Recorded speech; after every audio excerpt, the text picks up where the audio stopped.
Bonjour à tous, soyez les bienvenus à l'église Elim. Nous allons commencer notre temps de louange, d'adoration en faveur de notre Dieu, notre Sauveur Jésus-Christ. Vous êtes les bienvenus à l'église Elim. Bienvenue à notre frère Steve et son équipe de Paris Évangile et tous ceux et celles qui sont aussi présents au sein de l'église Elim. Nous allons donner la première place en priant, demander au frère Timothée de remettre ces moments dans les mains du Seigneur. Amen. Amen. Seigneur, nous voulons te dire merci pour ton amour. Alléluia. Seigneur, nous voulons te dire merci encore pour nous avoir réunis en ces lieux pour te glorifier. Alléluia. Pour t'élever et dire combien tu es merveilleux. Seigneur, parle-nous en ce moment. C'est dans le nom de Jésus que j'ai prié. Amen. Amen. Amen. Merci Seigneur. Je vais laisser la place à l'équipe de la louange pour pouvoir conduire ce moment. Est-ce qu'elle ne va pas tarder, la chantre.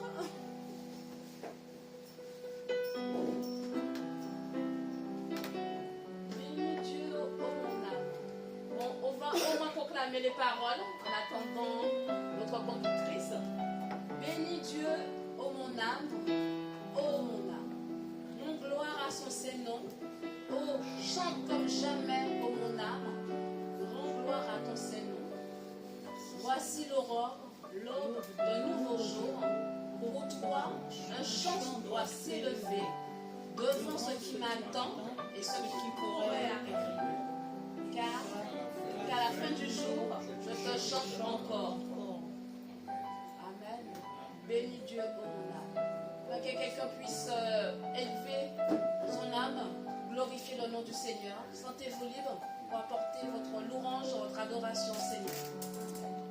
Alléluia Seigneur, nous te bénissons, nous te rendons grâce, nous te rendons gloire Seigneur, parce que tu le mérites Seigneur, parce que notre âme est meurtrie Seigneur, notre âme est pas bon Seigneur, mais toi tu es là Seigneur, pour sauver notre âme Seigneur. Vraiment Seigneur, que nous te présentons devant toi Seigneur, avec toutes nos souffrances, avec toutes nos inquiétudes Seigneur, que nous mettons entre tes mains Seigneur. Nous voulons te bénir, te glorifier encore ce matin Seigneur, par les louanges, par les adorations Seigneur. Vraiment Seigneur, que ton peuple élève sa voix pour toi Seigneur, pour te glorifier, pour t'honorer, parce que tu le vaux, tu le mérites Seigneur, parce que c'est toi qui nous as montré le chemin, montré l'exemple Seigneur. Oh Seigneur, vraiment Seigneur, que mon âme soit béni par toi Seigneur. Alléluia. Sois élevé, sois glorifié, au nom de Seigneur Jésus-Christ. Amen. Amen. Amen. Merci. Nous allons chanter, louer notre Seigneur avec notre sœur Adé qui va conduire la louange.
Gloire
que tu as payé le prix.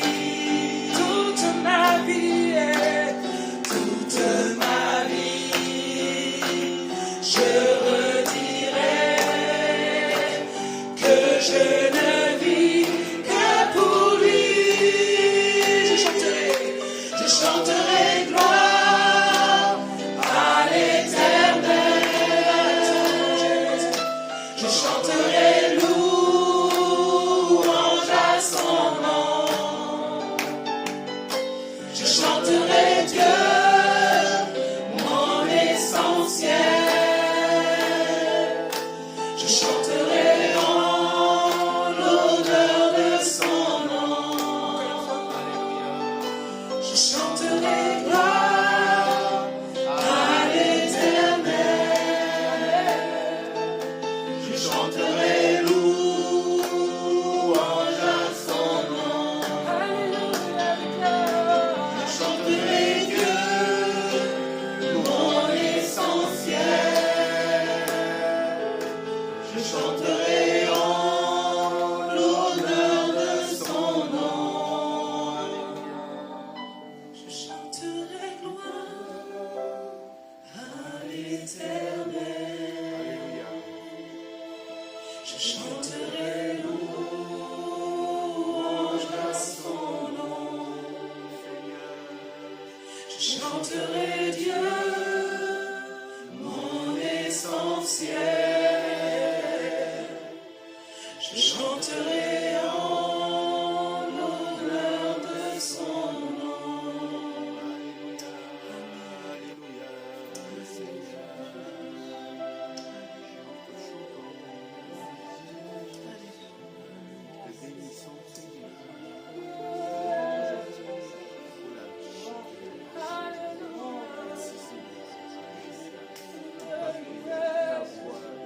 Ton nom te rend gloire, Seigneur. Alléluia. Tu as payé le prix pour nos vies. Oh, nous voulons te rendre gloire. Oh, Seigneur. Ton nom est grand, ton nom est puissant, ton nom est éclatant. Oh, sans toi, nous ne pouvons rien, nous ne sommes rien. Manifeste-toi. Ce matin, en ce lieu, viens guérir les cœurs brisés, les corps malades. Oh, manifeste-toi. Oh, manifeste-toi. Oh, Seigneur, tu es le bienvenu. Tu es le bienvenu.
veux s'écrier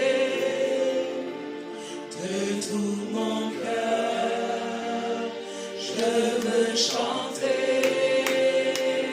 Oh Dieu, tu es infiniment grand, éternel puissant, roi majestueux. Oh Dieu, tu es infiniment grand, éternel puissant, roi majestueux.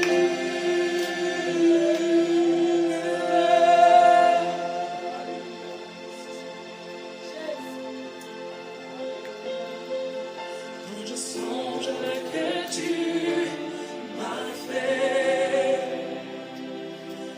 que tu t'es révélé à moi, que pour moi tu as tout créé, tout me révèle ta majesté. Alors mon âme peut s'écrier de tout mon cœur. Je veux chanter. Alors mon âme peut s'écrier de tout mon cœur. Je veux chanter.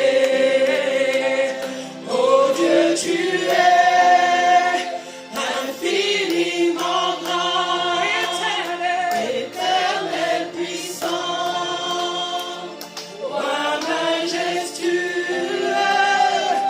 Oh Dieu, tu es infiniment grand, éternel puissant, roi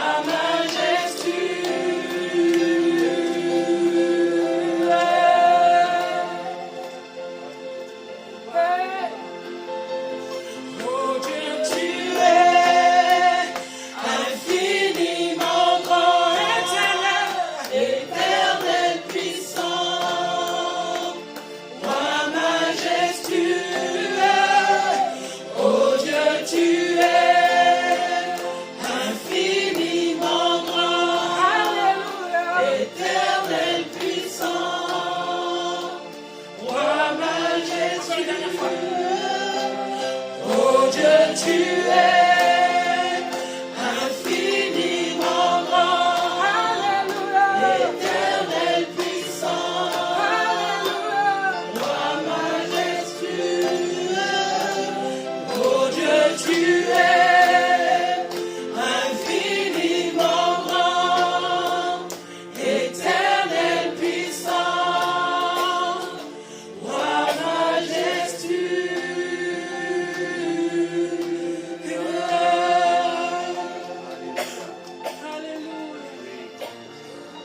Oh Seigneur, ton nom, ton saint nom est grand, infiniment grand. Alléluia. Alléluia, Dieu l'éternel puissant. Alléluia. Jéhovah Sabaoth, éternel des armées. Alléluia. Jéhovah Jireh, celui qui pourvoit. Alléluia. Jéhovah Rapha, celui qui guérit. Alléluia. Oh Seigneur, on t'appelle ce matin. On t'appelle ce matin. Église, n'hésite pas à élever ta voix pour prier le nom de Jésus-Christ, de Jéhovah, de Yahweh. Alléluia, du Saint-Esprit. Alléluia. Prie, prie, prie. La Bible dit prier sans cesse. Priez sans cesse. Alléluia. Si tu veux prier en langue, que l'Esprit se manifeste ce matin. Alléluia. Il n'y a pas de barrière. Alléluia. Dieu ne t'a pas donné un esprit de timidité. Alléluia. Ouvre ta bouche. Prie, prie, prie, prie, prie. Alléluia. Alléluia. Manifeste-toi, Seigneur. Merci de recevoir la gloire, de recevoir l'honneur, Jésus. C'est toi qui es venu sur la croix pour nos péchés. Tu as donné ta vie pour nous, Seigneur. Merci pour ce sacrifice vivant. C'est pour ça que je suis en ce lieu, Seigneur.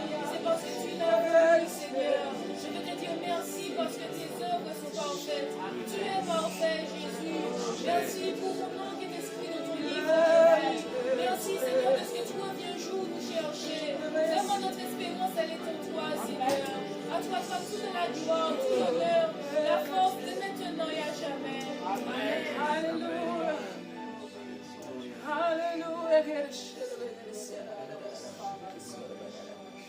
Hallelujah. Élève ta voix, Église. Alléluia, alléluia, alléluia. Alléluia, élève ta voix, Église. Le Seigneur est là. Oh, prends toute ta place. Alléluia. Oh, prends toute la place, Seigneur. Oh, prends toute la place. Oh, prends toute la place, Seigneur.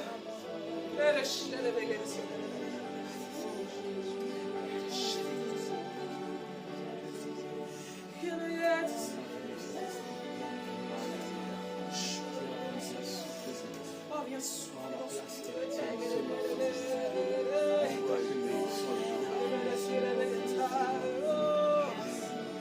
Oh, manifeste-toi,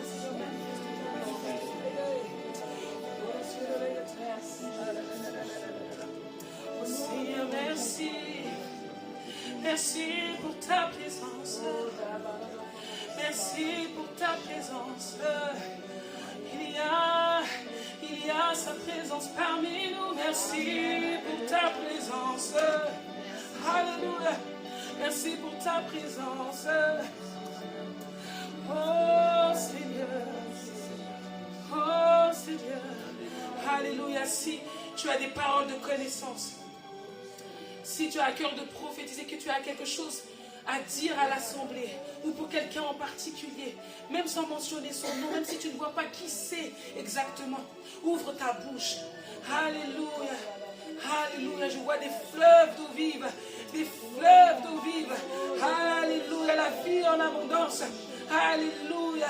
S'il y a une personne malade ici, il y a la vie en abondance. Alléluia. Dieu promet la vie en abondance. Alléluia. Alléluia. Des fleuves de vie, des fleuves d'eau vive. Alléluia. Alléluia.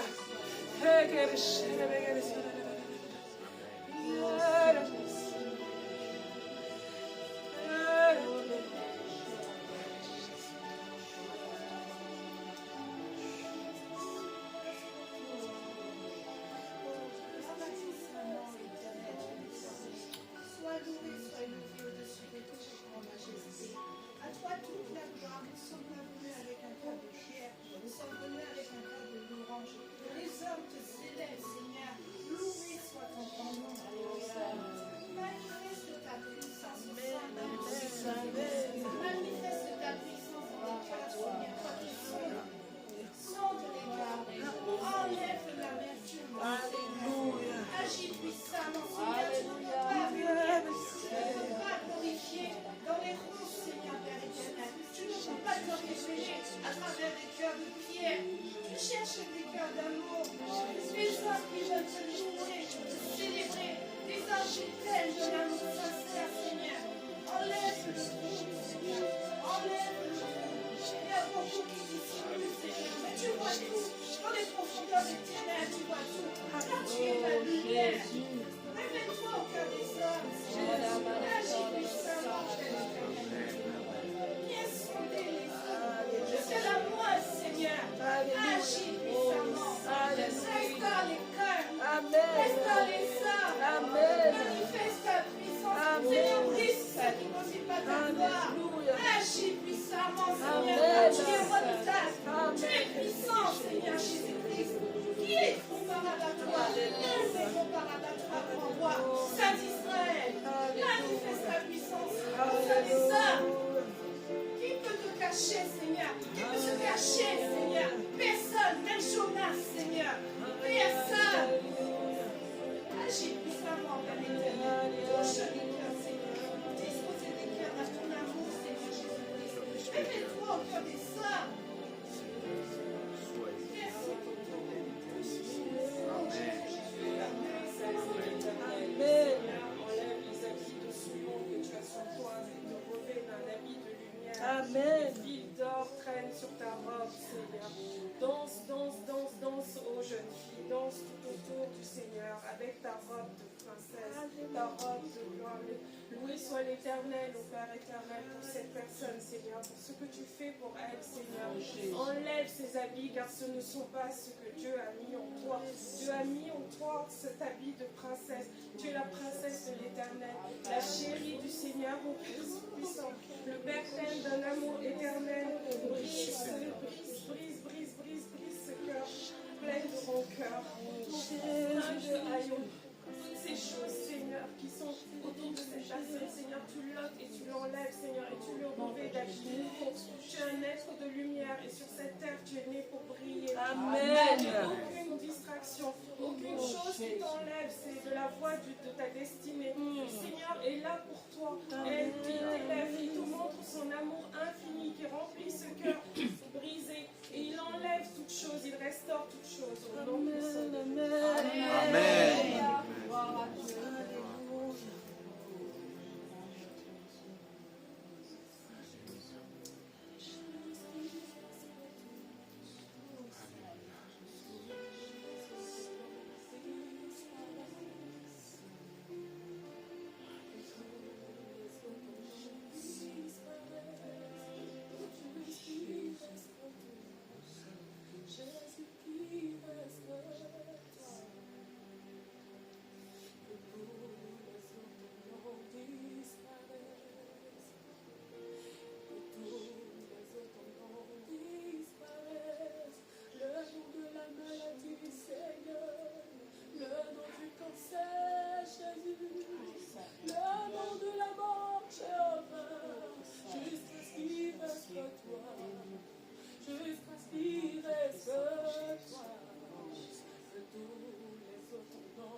Merci pour toutes ces voix qui se sont élevées, pour toutes ces paroles de connaissance, pour toutes ces prophéties. Alléluia, ce n'est pas terminé.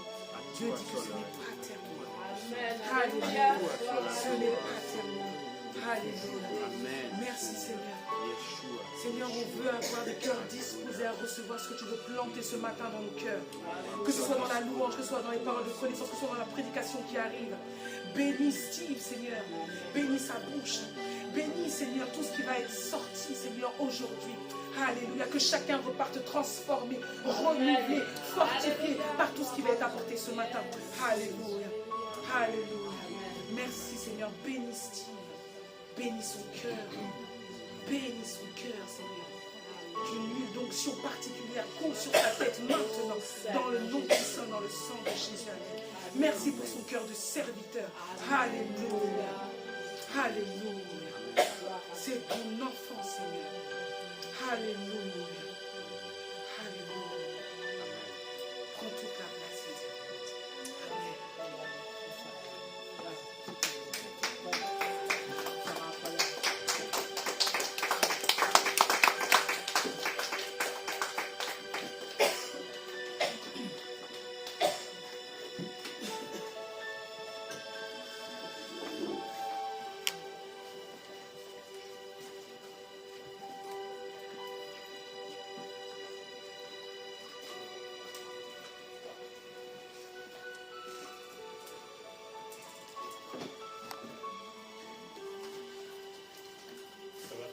Ce matin.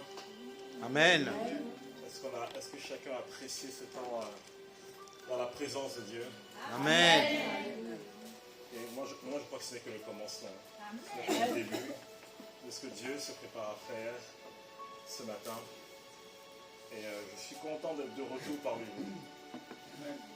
Il y en a que j'ai déjà vus, avec qui j'ai déjà pris un peu de temps pour parler, pour prophétiser, pour encourager. Ce matin, j'aimerais prendre un temps dans la parole de Dieu.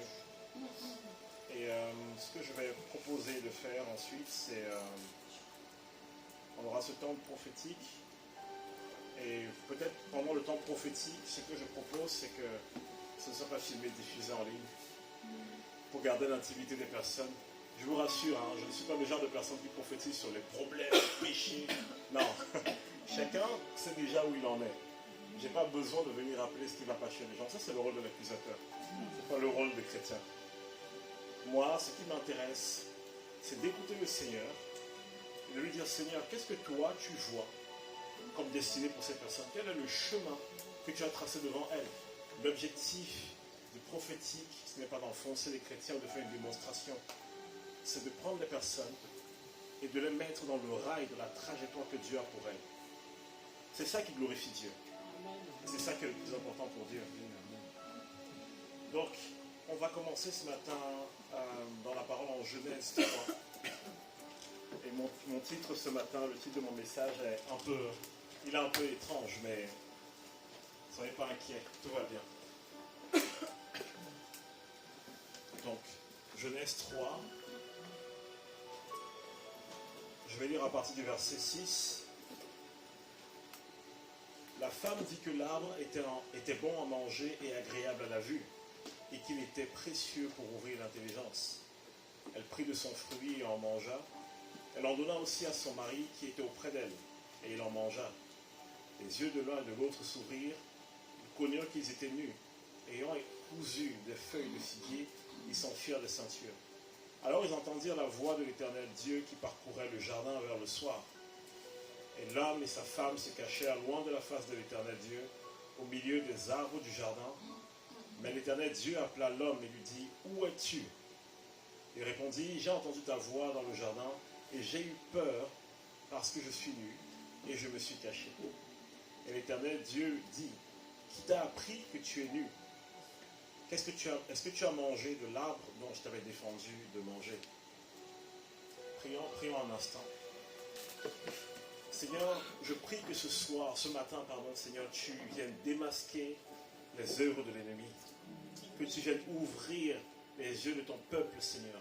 Que tu augmentes leur entendement. Que tu augmentes leur discernement. Afin, Seigneur, qu'ils soient inébranlables. Que chacun ici soit une lumière qui brille dans les ténèbres. Qui amène la différence. Donc, ce matin, Seigneur, nous t'accueillons afin que tu viennes semer ta parole en nous. Amen. Amen. Amen, amen. Alors, Genèse 3, c'est un triste événement. C'est un très triste événement.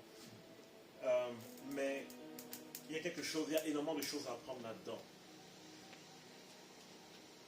Un des points qui est essentiel pour moi, sur lequel j'aime beaucoup appuyer, c'est de dire aux personnes qu'on n'est pas pécheur forcément parce qu'on a de mauvaises intentions.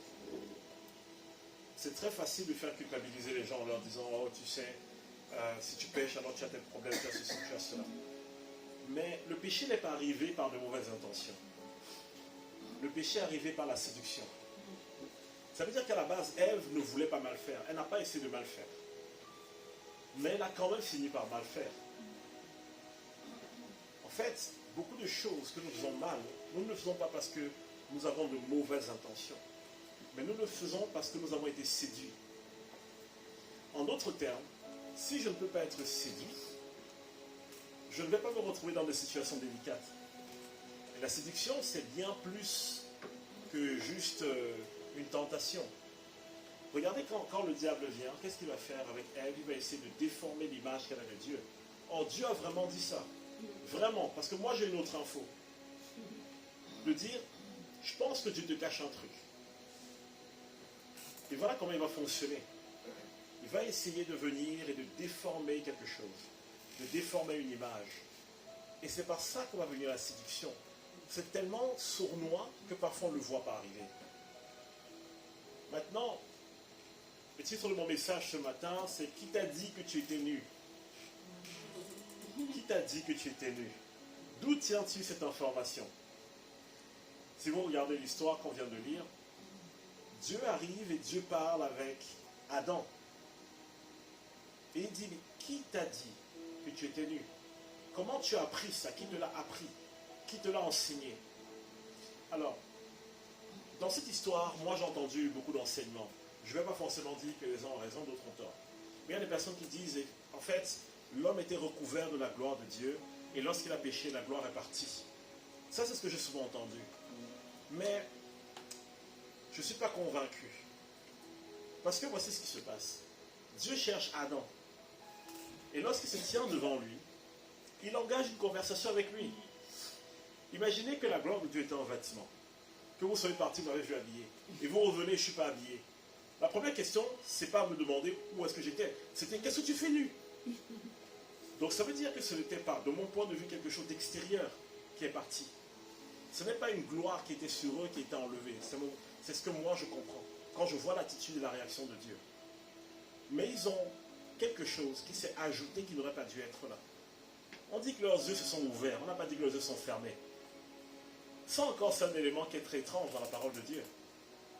Nous les chrétiens, on prie pour le discernement afin de voir mieux. Mais en fait, on dit qu'Adam, ses yeux se sont ouverts. Ça veut dire qu'il y avait des yeux qui étaient fermés, qui se sont ouverts. Adam voyait avec quoi alors? Avant, je suppose qu'Adam connaissait Dieu, il nommait les animaux, il faisait tout. Donc Adam voyait. Mais subitement, ses yeux s'ouvrent. Donc ça veut dire qu'il y a des yeux qui doivent être ouverts et des yeux qui doivent rester fermés. Et donc finalement, la volonté de Dieu, ce n'est pas une question de celui qui voit plus que les autres. La volonté de Dieu, c'est est-ce que les bons yeux sont ouverts, est-ce que les bons yeux sont fermés? Et il y a des situations où tes yeux doivent rester fermés. Et des situations où ils doivent être ouverts. Et donc, si tes yeux sont ouverts et qu'ils doivent être fermés, tu vas finir par faire ce que tu ne veux pas faire.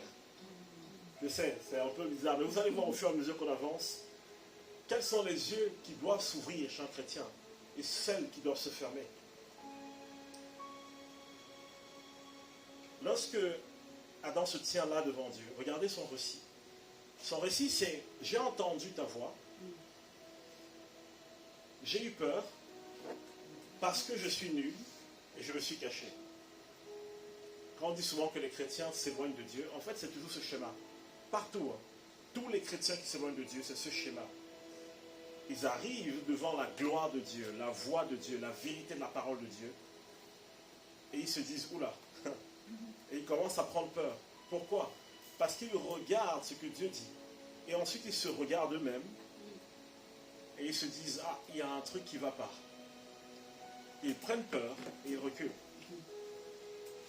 Et quand je dis que c'est le schéma classique de la Bible, c'est le schéma classique de la Bible. Prenons Pierre. Vous connaissez cet épisode dans la Bible où Pierre va venir, il va pêcher, il n'y a pas de poisson. Et Jésus arrive, Jésus lui dit, écoute, on retourne pêcher. Il faut que vous voyez un peu la scène. On pêchait de nuit parce que de nuit, les poissons sortent, c'est plus facile de les trouver, ils ne sont pas perturbés par la lumière, donc ils ne voient pas le filet arriver. Donc pêcher de nuit, c'est le bon plan. Mais là, toute la nuit, ils ont pêché, ils n'ont rien obtenu. Et ils arrivent et Jésus demande d'aller pêcher en plein jour. Ça n'a aucun sens. Là où ils pêchaient en plein jour n'avait aucun sens. l'espèce de poisson qu'ils voulaient capturer, ce n'était pas un poisson qu'on capture en plein jour. Donc déjà, dans même le fait qu'on leur demande d'aller pêcher, ça n'a pas de sens d'un point de vue naturel. Donc je me demande ce qui a poussé Pierre à obéir quand même. Je me dis, il a dû voir Jésus, Jésus était peut-être bien habillé, c'était un charpentier.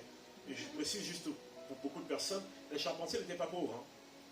En Israël, les charpentiers n'étaient pas pauvres. Je vous rappelle que la majeure partie des choses qu'il fallait construire étaient avec du bois et avec de la terre. Le bateau se construisait avec du bois, les charpentes avec du bois, donc les charpentiers avaient du boulot. Donc moi je suppose que Jésus arrive, et il arrive et Pierre va pêcher, et souvent il pêchait presque nu. Donc il y a un homme qui est bien habillé devant lui, et Pierre qui a ses vêtements, l'homme dit allons pêcher ensemble. Je crois que ça l'intrigue. Pourquoi il me demande de faire ça? Qui est cette personne? Je ne le connais pas, mais il obéit. Parce que certainement l'homme qui est devant lui a quelque chose qui lui donne l'impression, bon, c'est un homme qui a quand même quelque chose, peut-être des moyens.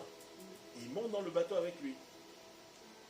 Lorsque Pierre jette les filets, que Pierre remonte les poissons, qu'est-ce qui se passe? Pierre se rend compte de qui est avec lui dans le bateau. Avant, il ne savait pas. Ses yeux étaient fermés. Il n'était pas capable de discerner qui est avec lui. Et subitement, quand il remonte les poissons, il voit quelque chose. Il comprend qui est là. Ce sont les mêmes yeux qui ont vu Jésus. Jésus n'a pas changé de forme et d'apparence. Mais Pierre a perçu Jésus autrement à cause des effets que Jésus provoquait. La vision que Pierre a eue de Jésus a été transformée à cause de ce que Jésus provoquait comme effet.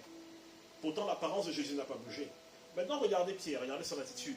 Il se rend compte, qu'est-ce qu'il fait? Il prend peur, il était quasi nu, il fait un pas en arrière et loin de moi, je suis un pauvre pécheur. Je vous ai dit, schéma classique. Dès qu'on est face à face avec la bonté de Dieu, avec la splendeur de Dieu, avec la gloire de Dieu, le réflexe humain, c'est de regarder à soi et de se dire, oula, je dois me reculer parce que je suis impur. Je ne peux pas me tenir dans sa présence avec mon impureté. Ça, c'est un réflexe totalement humain. Le problème, c'est que c'est ça que l'ennemi veut. C'est exactement ça. Et je vous ai dit, il y a des yeux qui doivent être ouverts et des yeux qui doivent être fermés. Les yeux de Pierre étaient fermés. Il ne savait pas qui était devant lui. Mais après la pêche, ses yeux s'ouvrent.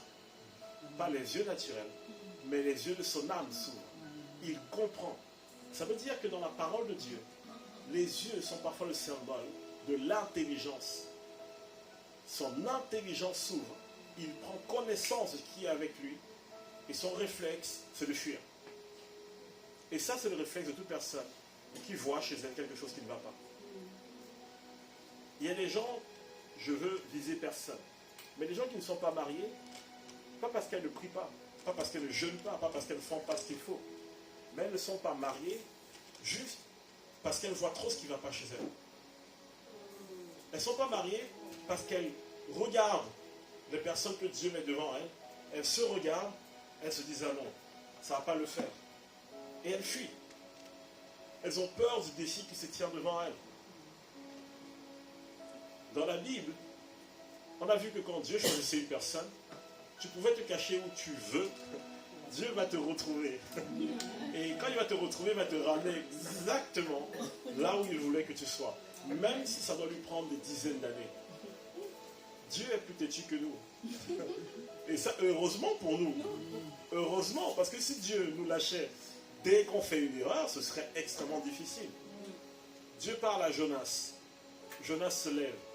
Il fuit. Il prend le bateau. Moi, j'aime souvent dire, là où Jonas allait, il pensait qu'il fuyait Dieu, mais il allait exactement où Dieu le voulait. Vous savez pourquoi je sais ça? Dieu savait exactement qui est Jonas. Dieu connaissait son cœur. Dieu disait, je sais qu'il va fuir. Et Dieu avait déjà mis un gardien de but quelque part. Il lui a dit, toi, tu restes là. Je vais t'envoyer quelqu'un, ton but, tu le prends, tu le déposes sur une plage. Attends, il va arriver. Il va te tomber dans la bouche sans aucun effort. Donc Jonas, en fuyant, il pensait qu'il partait loin de Dieu. Le roi David dit quelque chose d'intéressant. Il dit, mais où fuirais-je loin de ta face? Quel que soit l'endroit où j'irai, tu seras là. David a arrêté de fuir. David a compris qu'il y a une personne qu'on ne peut pas fuir, c'est Dieu. C'est impossible. Donc quand Dieu dit à Adam, où es-tu? Ce n'est pas que tu ne sais pas où est Adam. C'est que Dieu veut qu'Adam prenne conscience de là où il est. Vous pensez vraiment que Adam vous est caché de la face de Dieu? J'ai plusieurs endroits dans la Bible où j'ai trouvé des gens dire « J'ai voulu fuir loin de la face de l'Éternel. » Où? Mais où? Tu fuis loin de la face de l'Éternel où? Quel est l'endroit où on peut fuir loin de Dieu? Quand on dit que l'univers est dans sa main, il n'y a pas d'endroit où tu peux te cacher de Dieu. Mais si on revient sur l'histoire de Jonas, il y a un truc qui me fascine avec Dieu.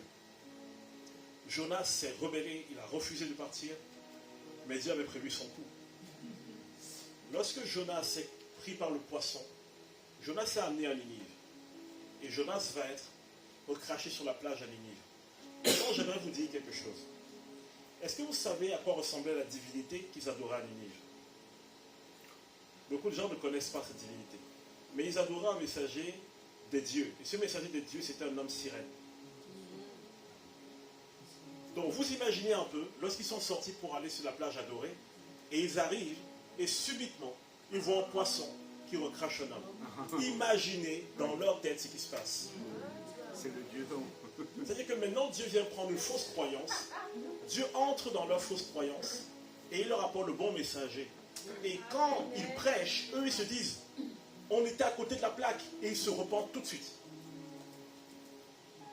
Parfois, notre perception de Dieu est tellement faussée, parce qu'on croit que quand Dieu nous cherche, c'est parce que Dieu a des comptes à régler avec nous.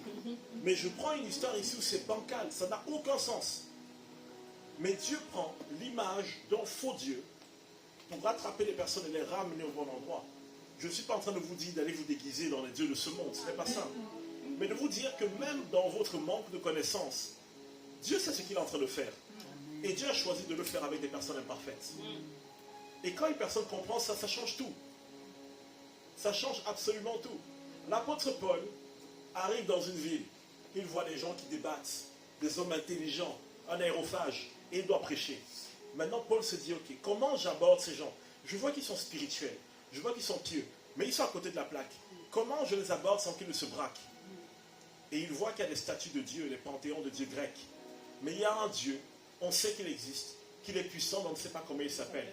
Paul voit ça, et pour lui, il voit l'opportunité de Dieu. Donc Paul vient dans leur fausse croyance, leur dire, en fait, vous adorez le panthéon des dieux, mais moi je viens au nom du Dieu que vous ne connaissez pas. Et ce Dieu-là, c'est lui qui a créé le ciel et la terre. En fait, c'est lui qui a créé Chronos, c'est lui qui a créé tout ce que vous imaginez. Et en fait, s'il y a un seul Dieu que vous devez garder, c'est celui-là. Et je vais vous parler de lui. Là, ils ne sont pas fermés.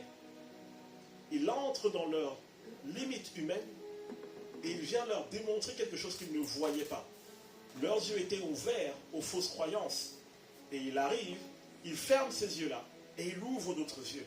Il ouvre leur entendement sur la connaissance de Dieu. Maintenant, si je reviens à mon message, ce que je trouve intéressant, c'est ceci. Quand nous sommes petits, nous faisons tout et n'importe quoi sans nous poser de questions. On est joyeux, on s'amuse et tout ça. Et au fur et à mesure qu'on grandit, on commence à être gêné, à avoir honte. Même à l'église, on n'est pas à l'aise d'adorer. On met plein de, pardon, j'attaque personne, plein de maquillage, plein de coupes de cheveux. Nous les hommes, on se trace la barbe, on va à la salle de sport. Bon, il y en a pour qui ça marche un peu moins bien que d'autres. Mais le truc qui est intéressant, c'est qu'on le fait pourquoi?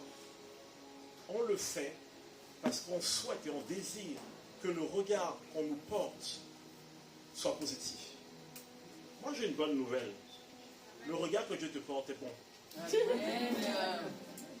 Peu importe ce que tu as fait, le regard que Dieu porte sur toi est un regard positif. Certaines personnes m'ont dit, Steve, si Dieu est si bon que ça, si le regard de Dieu est positif, comment un Dieu bon peut envoyer le déluge? Comment un Dieu bon peut détruire presque toute la civilisation humaine? Et je leur dis, le fameux Dieu bon dont tu parles, il n'a pas envoyé le déluge parce qu'il s'est énervé un matin. Le fameux Dieu bon dont tu parles, il a prévenu les nations pendant presque 1000 ans. Et après, il a envoyé un signe, 120 ans avant le déluge, avec Noé qui construit l'arche. Je ne sais pas si on peut être plus patient que ça, mais une chose est sûre et certaine, c'est que si on prend la définition de l'amour, en 1 Corinthiens 13, la première vertu de l'amour, c'est quoi? L'amour est patient. Donc, quand je vois que Dieu a mis presque 1000 ans avant d'envoyer le déluge, qu'est-ce que je comprends? Il a exercé la patience. Israël se rend compte de qui est Dieu. Ils flippent. Ils ne veulent pas aller à la montagne adorer Dieu. Qu'est-ce qu'ils font? Ils préfèrent retourner dans leurs habitudes qu'ils avaient en Égypte. Dieu s'énerve. Dieu commence à juste les gifler l'un après l'autre. Mais ce que les gens oublient, c'est que Dieu reste quand même avec eux pendant 40 ans dans le désert. Donc ça veut dire que quand nous sommes dans nos désirs à cause de notre têtutesse, Dieu est là. Il est resté 40 ans avec eux. Et vous savez comment on le sait, la Bible dit que pendant 40 ans, leurs vêtements et leurs chaussures ne se sont pas souillés. Quel est le genre? Moi je vous dis honnêtement, j'ai du mal à trouver des vêtements qui me vont. Donc quand j'en trouve un, je le porte jusqu'à épuisement. Et souvent j'achète 2-3 paires et je les garde parce que j'ai toujours peur que dans 2 ans, quand j'achète une nouvelle paire, ce soit plus sur le marché. Mais moi je me dis, mais Seigneur, je veux cette grâce. Est-ce que tu peux faire en sorte que mes vêtements et mes chaussures ne s'épuisent pas? Comme ça, je n'ai plus besoin d'acheter des vêtements. Budget terminé, on passe à autre chose. Pendant 40 ans de rébellion d'Israël, Dieu marchait avec eux. Et Dieu veillait à ses responsabilités paternelles. Qu'ils aient de quoi manger, qu'ils aient de quoi se vêtir, qu'ils ne manquent de rien.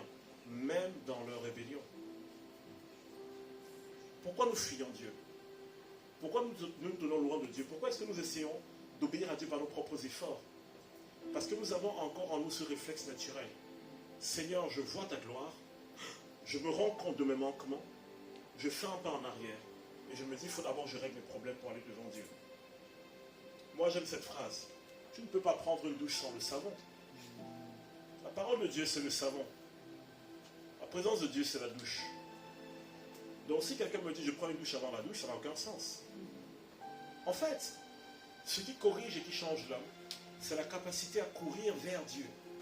Pas à fuir Dieu, mais à courir vers Dieu. C'est ce qui fait toute la différence. Donc, lorsque nous nous éloignons de Dieu, voici ma question. Pourquoi nous nous éloignons de lui? Cela vient de quoi? Ça vient du fait que nos yeux naturels, les yeux de notre âme, de notre intelligence humaine s'ouvrent. Et nous devenons conscients de nos manquements, plus que d'être conscients de qui est Dieu. Adam ne s'était jamais posé aucune question sur lui, sur son besoin, sur son état. Mais à un moment donné, on lui a donné une connaissance qui l'amène à se centrer sur sa personne. En fait, quel que soit le péché qu'on a dans notre vie, quelles que soient les luttes qu'on a, je peux vous prouver que cela vient d'une conscience exagérée de soi-même et d'une absence de révélation de Dieu. Dieu ne dit pas dans sa parole, mon peuple périt à cause du péché. Il dit, mon peuple périt faute de connaissance. Mais de quelle connaissance? Vu que les yeux d'Adam se sont ouverts, il a eu une connaissance, Adam. Ses yeux se sont ouverts. Mais cette connaissance n'a pas apporté la vie. Donc, quelle est la connaissance qui apporte la vie? Quelle est la connaissance qui, une fois qu'on l'a, subitement, on marche dans la victoire? Ma conviction, c'est que tous les grands hommes de Dieu que vous voyez, les femmes de Dieu que vous avez vues dans les histoires, c'est pas des gens en fait qui sont tombés dedans pour la majeure partie d'eux. Dieu est venu les chercher, ils ont commencé à suivre Dieu. Et ils ont appris à avoir la connaissance de Dieu. Quand ils ont eu la connaissance de Dieu, ils ont appris à se délester de la connaissance de leurs propres fautes. Et à ce moment, ils ont été transformés. Grandir dans le Seigneur, c'est à 2 niveaux. Plus je le connais, et plus je renonce à moi, et mieux la gloire de Dieu se manifeste au travers de moi. Amen. À quoi sert la prière en réalité? On prie, on prie, on prie. Moi, souvent, je vous le dis honnêtement, je vais dans des réunions de prière, j'ai pas envie de prier. Les gens prient, prient, mais je me dis, mais ils n'ont pas compris à quoi sert la prière. La prière sert à être en communion avec Dieu. Ça sert à être dans la connaissance de Dieu. Les gens prient, parlent, et je leur dis, mais ok, tu as parlé, tu as écouté quand? Tu es sorti de là, qu'est-ce que tu as connu de plus? Qu'est-ce que tu as appris de plus? La prière sert à connaître mieux Dieu, et le jeûne sert à renoncer à moi. Et moi, j'aime ramener les choses de la parole de Dieu à l'essentiel et à la simplicité. Je suis en train de préparer un enseignement sur les démons dans l'église. Et j'entends mais tellement d'enseignements sur les démons. On est devenu expert en démonologie. Mais moi, je trouve qu'on n'a pas beaucoup de résultats en délivrance quand même. Si c'était la connaissance des démons qui amenait la délivrance des captifs, il y a longtemps que la terre serait vide de démons. Avec tous les pasteurs, apôtres, prêtres, astronautes et tout qui ont des révélations, les démons ne seraient plus là. Connaître un démon ne veut rien dire. Regardez dans la Bible, Actes des Apôtres. Ces gens qui viennent pour chasser un démon, ils savaient qu'il y avait un démon, donc ils connaissaient, ils avaient la connaissance dessus. Ils viennent chasser les démons disent, en fait, écoute-moi. Le problème n'est pas que tu nous connaisses. Le problème, c'est que nous, on ne te connaît pas. Le problème, les amis, ce n'est pas ce que vous savez. Le problème, quand vous êtes face à un démon, c'est ce qu'eux savent de vous. Maintenant, je vais vous dire une chose. Dans votre vie personnelle, le problème n'est pas tous les cours que vous faites, que vous apprenez. Parce que vous devez avoir la connaissance. La Bible dit que le peuple périt faute de connaissance. Mais il y a une connaissance que vous devez avoir au-delà des autres. Parce que vous pouvez apprendre tout ce que vous voulez sur tout. Mais il y a une connaissance que si vous n'avez pas, vous allez galérer. Et vous aurez l'impression que votre vie est plus complexe que les autres. Vous allez dire, Seigneur, pourquoi la sœur, pourquoi le frère, pourquoi lui il est arrivé, ça fait que 6 mois, et les portes lui sont ouvertes, et moi je galère. Il y a une connaissance que tu dois avoir. Tu passes combien de temps à te connaître toi-même, et tu passes combien de temps à connaître Dieu? En fait, ce que le diable fait, c'est à chaque fois de venir tester notre connaissance de Dieu. Maintenant, écoutez-moi. Vous êtes connus de Dieu. Je le sais parce que c'est ce que la Bible dit. Jean dit, maintenant que vous avez été connus de Dieu. Il commence à faire en disant, maintenant que Dieu vous a connus. Après il dit, ah non. Non, il a dit, il commence par, maintenant que vous connaissez Dieu. Et après il dit, en fait, maintenant que vous avez été connus de Dieu. Il explique un principe qu'on ne comprend pas toujours en tant que chrétien. Si mon travail, si mon désir, c'est de connaître Dieu, si mon désir, c'est de mourir à moi-même et de marcher selon ce que Dieu me révèle, je connais Dieu, donc je suis connu de Dieu. Dans cette communion, je suis connu de Dieu. Ce qui fait que parfois, j'arrive à certains endroits et les gens ont une attitude. Mais cette attitude ne dépend pas de ce que j'ai fait ou je n'ai pas fait. Ça dépend de qui je connais. Amen. Il y a des endroits où vous arriverez, vous allez énerver les gens. Et c'est bon. Vous n'avez rien fait, mais ils ne vous aiment pas. Juste parce que vous venez au nom de quelqu'un qui n'aime pas. C'est une bonne chose. Je suis allé prêcher quelque part une fois, on m'a dit, Steve, ça nous a trop fait mal qu'on nous jette dehors comme ça. Je fais, moi c'est bon signe si on nous a jeté dehors. Je savais que ces gens étaient à côté de la plaque. Et donc je leur ai enseigné la vérité, ils ont préféré couper le micro et me demander de partir. J'ai dit, à ce moment, je sais une chose. Je sais que je n'ai pas été rejeté parce que j'ai fait quelque chose de mal. J'ai été rejeté parce qu'ils ont rejeté celui qui m'envoie. Ils ont rejeté le message que je viens apporter. Donc au final, ce n'est pas moi le problème. S'ils m'avaient rejeté à cause de mon attitude, je serais triste. Mais ils m'ont rejeté à cause de la vérité. Amen. Gloire à Dieu. Et il y a des endroits où vous allez arriver, les gens vont vous mettre tapis rouge. Parce que ce sont des gens qui reconnaissent ce qu'il y a sur votre vie. Et ils comprennent qui est Dieu. Et ils comprennent qui vous envoie. Et ces personnes font tout pour que vous puissiez marcher dans la gloire de Dieu. Pour que vous soyez le plus à l'aise possible. Souvenez-vous toujours. Qu'est-ce que vous savez? Où est-ce que vos yeux ont été ouverts? Est-ce que votre conscience de vous-même est plus grande que la conscience de Dieu? Maintenant, j'aimerais qu'on prenne, pour terminer, quelques mensonges que l'ennemi met dans la vie des chrétiens. J'ai commencé par vous dire, qui t'a dit que tu es nu? Qui t'a dit que tu étais nu? D'où vient cette révélation de la nudité? C'est le fait que Adam a mangé quelque chose de défendu et il a acquis une connaissance qui, au lieu de le servir, est en train de le desservir. Mais beaucoup d'entre nous, nous avons acquis des connaissances qui sont en train de nous desservir. Ne levez pas votre main. Mais combien ici ont eu des parents qui les ont rabaissés? Donc ne levez pas la main. Mais je suis sûr qu'on en a beaucoup qui ont eu des parents qui les ont parlé durement. Peut-être ce n'est pas leur faute, hein. Peut-être qu'ils n'avaient jamais su. Le but n'est pas de les accuser. Ils n'avaient peut-être jamais su. Ils n'avaient jamais fait autrement. Donc ils ont fait avec les moyens qu'ils avaient. Et il faut qu'on apprenne à pardonner nos parents et passer à autre chose. Mais il y a un truc qui est intéressant. Un enfant se définit par le regard de son parent. Donc quand son père ou sa mère lui dit tu es nul, tu es faible, tu ne vaux rien, tu es un fainéant, tu es ceci, l'enfant grandit avec cette connaissance. Donc quand l'enfant se regarde, la connaissance qu'il a de lui, c'est cette parole que son parent lui a dit. Et il ne remet jamais en question cette connaissance. Et un jour, il se retrouve devant Dieu. Et Dieu lui dit, tu es magnifique. Il fait, non, toi tu mens.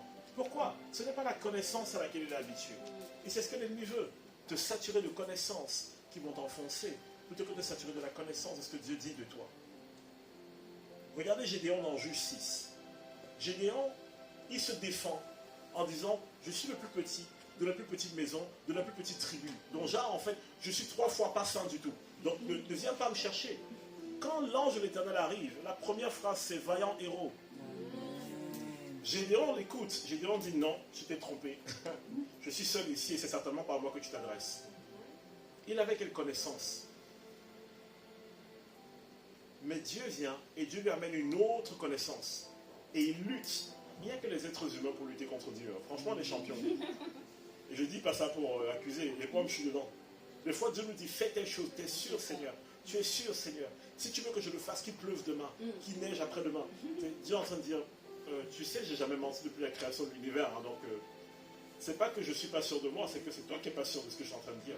Pourquoi? Parce que tu t'es habitué à avoir une connaissance autre que celle que Dieu veut te donner. Gédéon était convaincu d'être petit, d'être faible. Et Dieu lui a dit, ah non, moi quand je te regarde, c'est pas ce que je vois. Alors qui t'a dit que tu étais faible? Ça vient d'où? Là, c'est Dieu qui s'adresse à vous ce matin. Il vient se met devant vous. Tu as mangé de la connaissance que je t'ai demandé de ne pas manger. Qui t'a dit que tu étais faible? D'où vient cette information dans ta vie? D'où vient cette information dans ton travail? Oh, je suis jeune, je viens d'avoir mon diplôme, c'est pas facile. Non, moi j'accepte pas ça. C'est pas facile pour les autres. Moi j'ai quelqu'un. Moi j'ai Jésus avec moi. Amen. Donc quand c'est pas facile, moi je vais le voir. Je lui dis, je vais m'asseoir ici, on va parler jusqu'à ce que tu me dises comment gérer la situation. Donc ce n'est pas facile ne veut pas dire que ça doit s'appliquer à toi. Dieu a prévu que les gens marchent dans les ténèbres et nous on marche dans la lumière au milieu d'eux. J'ai un homme d'affaires chrétien qui m'a scotché une fois, j'écoutais de ses conférences, il disait, vous savez, quand Dieu me dit d'investir dans un truc, j'obéis et je ne discute pas. Et donc on lui pose la question en lui disant, mais est-ce qu'on n'avait pas déjà eu peur? Il dit, mais tout le monde a peur. Le problème c'est que de qui je prends mon information? Il dit, j'ai investi sur tel business, c'est en train de se casser la figure. Hein. C'est là où j'investis, parce que Dieu m'a dit, c'est ici qu'il faut investir. Tout le monde m'a dit, ce que tu es en train de faire ne marchera pas. Sauf que maintenant, je suis leader sur le marché. Dieu voit les choses qu'on ne voit pas. Amen. Il y a une connaissance qu'il veut nous donner, qui ne viendra pas de notre propre intelligence, de notre expérience humaine. Qui t'a dit que tu étais abandonné? Qui t'a dit que tu étais rejeté? Qui t'a dit que tu n'avais pas ta place? Qui t'a dit que parce que tu as péché, tu as échoué? Ça veut dire que tu ne peux pas être appelé fils ou fille de Dieu. Ça sort d'où? Parce que quand moi je lis l'histoire du fils prodigue, quand il est rentré à la maison, son père l'a appelé fils. Indépendamment de ce qu'il a fait. Qui t'a dit que ton identité tenait dans ce que tu fais? Ça ne vient pas de ce que tu fais. Si ton identité était dans ce que tu fais, personne ne pourrait jamais être fils ou fille de Dieu. L'identité vient dans ce que tu crois. L'identité vient dans où tu te positionnes. Prenez un mendiant. Quelqu'un qui est mendiant et on découvre en fait qu'il est l'héritier d'une riche personne. On va le sortir de la rue. On va lui donner toute la richesse à laquelle il a droit. Mais vous pensez qu'il va être un bon gestionnaire de ses richesses? Non. Est-ce que ça enlève le fait qu'il soit héritier? Non plus. Qui t'a dit que tu étais faible? Qui t'a dit que tu étais abandonné? Qui t'a dit que tu étais disqualifié? Pierre a trahi Jésus. On parle beaucoup dans les églises de Judas comme étant le traître par excellence. Non, ils étaient deux. Je vous rappelle que la Bible dit que Satan est entré dans le cœur de Judas, mais Satan est aussi entré dans le cœur de Pierre. Donc ça veut dire que Pierre aussi avait des blessures, il avait des failles, il avait des manquements, et il avait des zones où il n'était pas guéri. Il était peut-être offensable. Donc il y avait aussi chez Pierre une porte par laquelle le diable pouvait entrer. Le diable est entré dans le cœur des deux. Les deux ont trahi Jésus, chacun à sa façon. L'un a vendu Jésus, l'autre l'a abandonné au milieu des problèmes. Les deux se sont sentis disqualifiés. Mais quand Jésus est revenu, Judas était parti s'est suicidé. Qu'est-ce que Jésus a fait? Il a dit, dites à Pierre. Regardez bien l'histoire, dites aux disciples et à Pierre. Dites-le et à Pierre. Il met en avant Pierre. Pourquoi? Il est en train de lui dire, tu te disqualifies, mais moi je ne t'ai jamais disqualifié.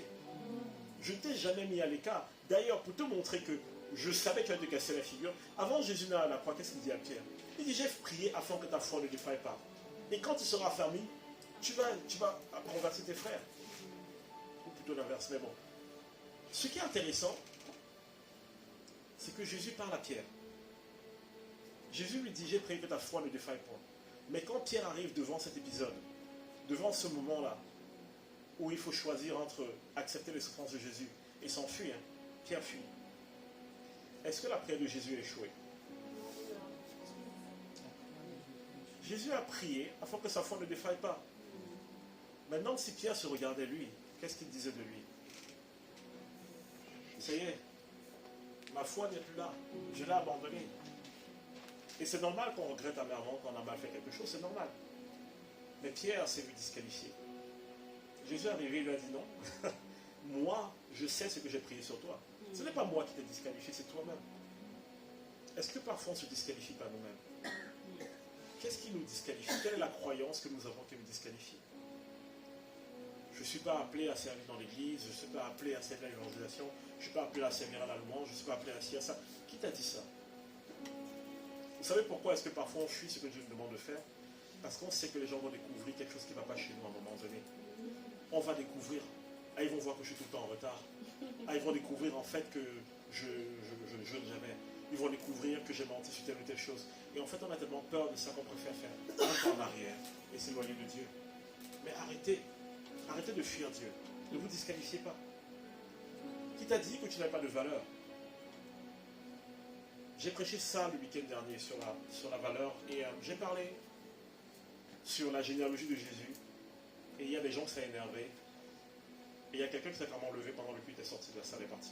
J'ai dit ok, bon ben que Dieu la bénisse.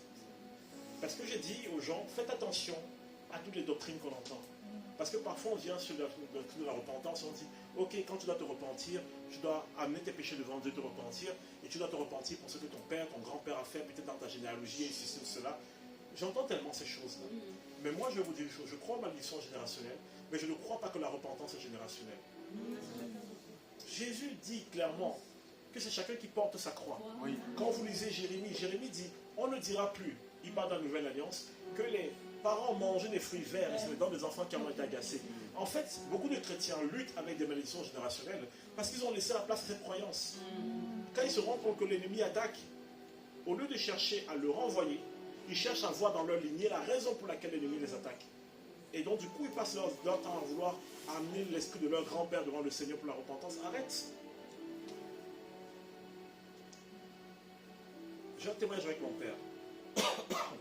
On a dit à mon père qu'il avait tous les symptômes du diabète. Et mon père m'appelle et me dit, écoute Steve, franchement, je me sens un peu touché par cette nouvelle. Et mon père n'est pas quelqu'un qui se laisse facilement abattre. Et je crois que j'ai vu mon père abattu 2 ou 3 fois de toute ma vie. Et donc quand mon père me raconte ça, on prend avec mon père et on prie. C'était il y a quelques années.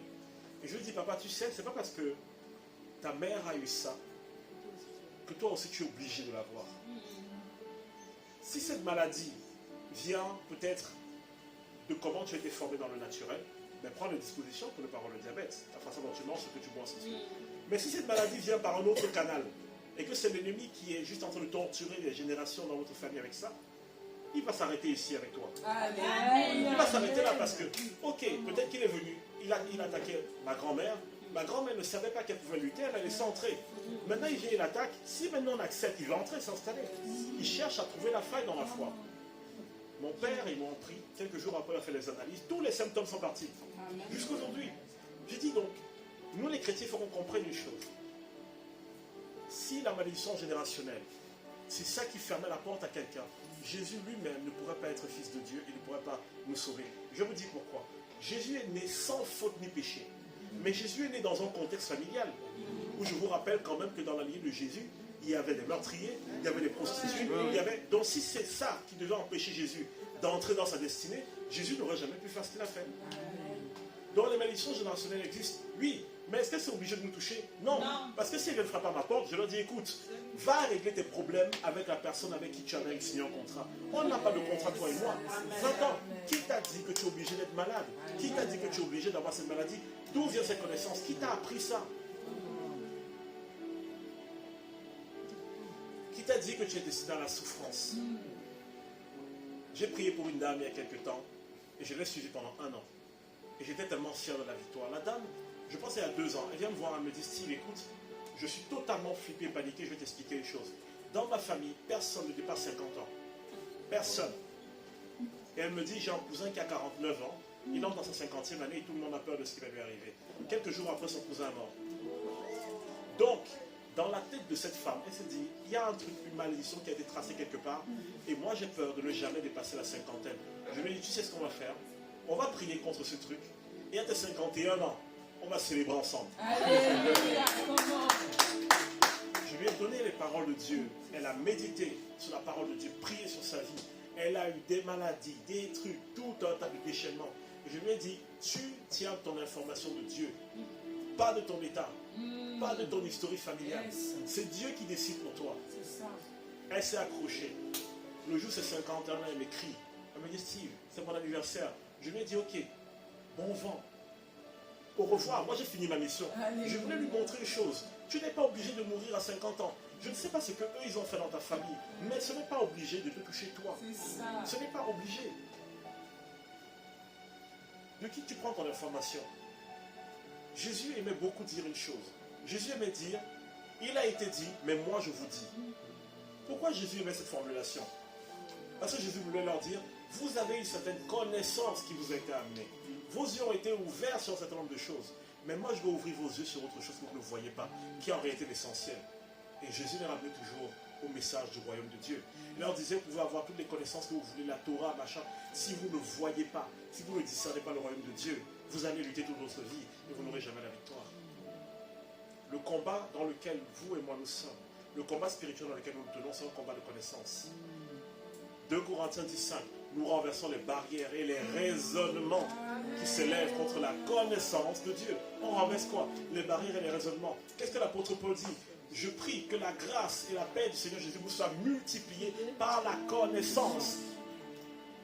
Et les chrétiens, souvent, me disent, je prie, je lutte, je jeûne. Je me dis, mais qu'est-ce que tu sais? Quelle est ta base de connaissance? À quoi tu t'attends? L'espérance vient de ce que nous savons. Et ce que nous savons, si ça ne vient pas de Dieu, ça construit une espérance fausse. La foi vient de quoi? La foi est la ferme assurance dans les choses qu'on espère. Donc la foi se nourrit de l'espérance. Et l'espérance se nourrit de la connaissance. Si je m'attends à ce que les gens me détestent mon premier jour de boulot, qu'est-ce qui va se passer? Mon espérance sera détruite. Je n'irai jamais dans ce boulot en me disant c'est Dieu qui m'a ouvert les portes et je suis ici pour la lumière du monde. Je serai déjà vaincu. Si ma connaissance est faussée, mon espérance est faussée. Et si mon espérance est faussée, ma foi est sans effet. Maintenant, j'ai une chose à vous dire. Qui connaissez-vous? Commençons par les choses simples. Qui connaissez-vous? Et de qui avez-vous été connu? Revenons à les choses simples. Revenons à la simplicité de l'évangile. Vous avez été connu de Dieu. Vous avez été choisi par Dieu. Vous avez été appelé par Dieu. Vous avez été positionné par Dieu. Quand Dieu vous a choisi, il ne s'est pas trompé. La connaissance que vous avez de vous, si ce n'est pas la même que Dieu a de vous, ça veut dire que quelque chose doit changer. Qu'est-ce qui fait qu'un jour quelqu'un marche en autorité, mais le jour d'avant il ne pouvait pas? La connaissance. Mais pas la connaissance, comme je vous ai dit, de plein de doctrines, tout ça, mais la connaissance de celui qui nous a appelés à sa gloire. Fermez les yeux un instant. J'aimerais qu'on prenne un temps d'écoute de Dieu. J'aimerais vous accompagner un peu dans comment moi je fais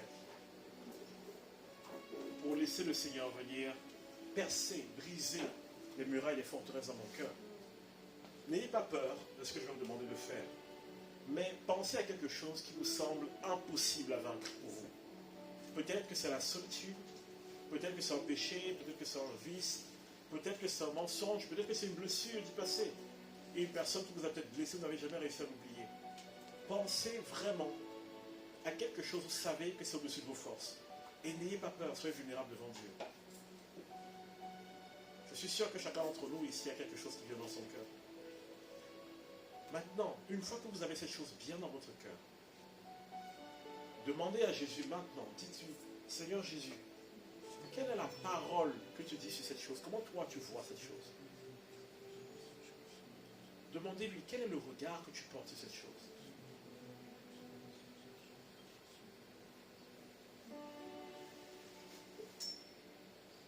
N'ayez pas peur, tout le monde entend la voix de Dieu. Et il va vous parler. Il y a une personne ici, Dieu est en train de te dire, oui, je sais que quelqu'un t'a blessé, mais j'aime cette personne aussi. Et je sais que tu peux trouver ça injuste, mais je l'aime. Toi, tu n'arrives pas à l'aimer à cause de ce qu'elle t'a fait, mais moi, j'arrive à l'aimer. Et j'aimerais que tu t'appuies sur l'amour que j'ai pour elle.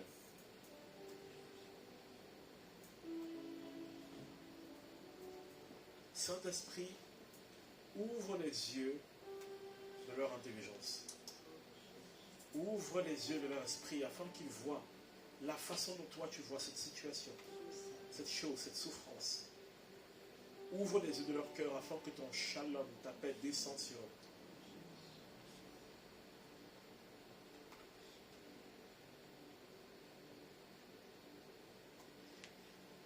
Généralement, quand je suis à cette étape de ma prière avec Dieu, ce que je lui dis maintenant, en toute vulnérabilité, c'est « Seigneur, maintenant je vois ce que tu dis, ou je vois comment toi tu vois les choses. Mais je ne te cache pas que j'ai du mal à l'accepter, ou j'ai du mal à le mettre en œuvre. » La troisième étape dans ce temps méditatif, c'est de dire au Seigneur « Seigneur, prends ma main. Seigneur, prends ma main. Prends-moi avec toi, enseigne-moi, Seigneur. Parle à mon cœur, enseigne-moi, fais en moi ce que je ne peux pas faire moi-même. Déverse le pardon dans mon cœur, déverse la joie dans mon cœur. Brise toi-même le joug de la solitude, la peur du rejet en moi.